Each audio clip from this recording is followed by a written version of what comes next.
some of the other things that concerned the city council, particularly President of Council Juanita Gowdy, was the fact that residents weren't considered important to the Cleveland Metro Parks.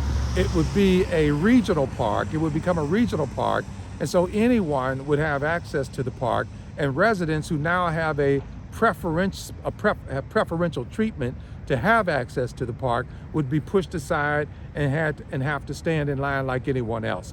That was not, that didn't make the council members feel good. Those that weren't, so they weren't necessarily against the deal, but they were against the provisions that didn't provide the type of protections for residents. Think about this, the lease didn't include any athletic programs at Shaw High School or Heritage Middle School, no baseball, football, basketball, no track use of the park.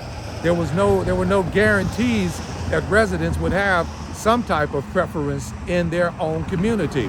The city was restricted to only 5 events a year inside the park, but they would also have to pay for the cleanup and the security in the city's park. The city could not use its own workers to clean up a park after its events. It would have to pay Cleveland Metro Parks. The Shaw High reunion would have to, by May 30th, apply to use the park.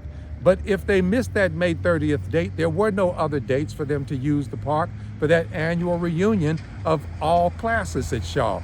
And so those types of things were not negotiated in the agreement that Mayor King was trying to shove down council's throat by giving Brian Zimmerman a check before council even met with them, and then telling Zimmerman to tell council, specifically me, to have council write its questions in writing before he would even have a discussion with them.